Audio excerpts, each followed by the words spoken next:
C'est pas sûr. L'humour ou On sait l'humeur. jamais. Bonjour Nicolas. Bonjour à toutes et à tous. Et oui, Cannes. Cannes, c'est terminé.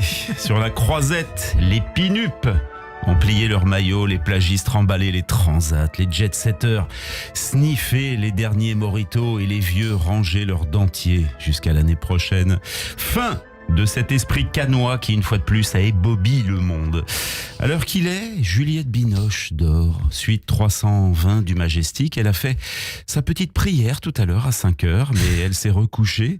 Tant mieux, on peut dire. Du mal d'elle, elle nous entend pas. Elle dort vêtue d'une petite voilette. Son indignation repose dans des draps de percale que la douceur n'atténue pas.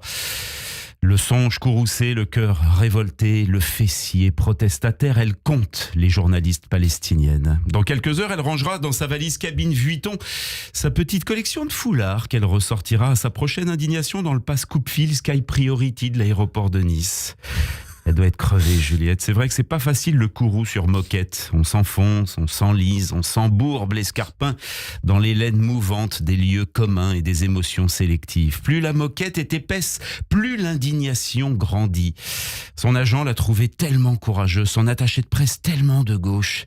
Elle n'y connaît pas grand-chose, elle a joué pour les plus grands metteurs en scène internationaux, les plus grands intellectuels. Alors vite, maquillons cette ignorance de bobo à kéfier et passons pour une actrice qui n'hésite pas à convoquer le sublime. Je n'ai rien contre Juliette Binoche, entendez.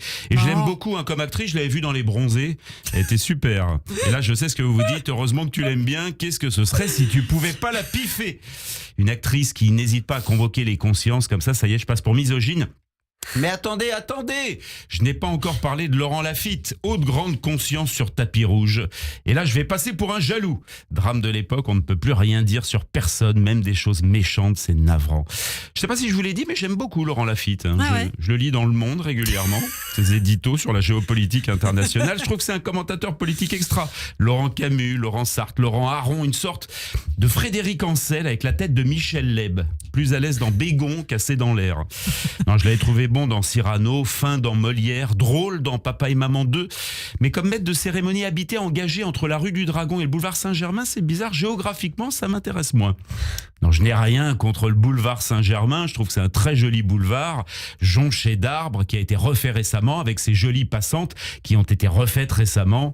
J'ai même bu récemment un verre de vin à 73 € au Café de Flore, franchement, il n'était pas plus mauvais qu'ailleurs.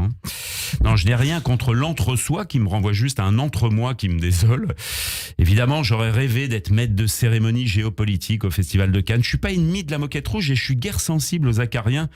Évidemment que j'ai un smoking dans mon placard que je ne mets jamais, que j'avais payé une fortune en Thaïlande. Évidemment, j'aurais rêvé d'être Juliette Binoche, comme ça, j'aurais pu passer la nuit avec moi-même déjà. Et tous mes textes seraient écrits par d'autres. Le rêve, au petit déjeuner du Majestic, je dirais « Oh, je vais prendre un lapsang souchong. » Coupez Juliette, c'est très bien, peux-tu le faire un tout petit peu plus, comment dire, indigné.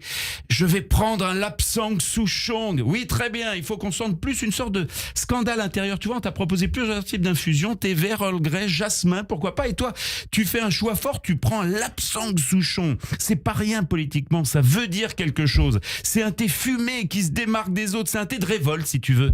Ah ok, un lapsang souchong. Ouais voilà, super, là on a toute l'oppression du monde derrière la commande de ce thé, on la garde.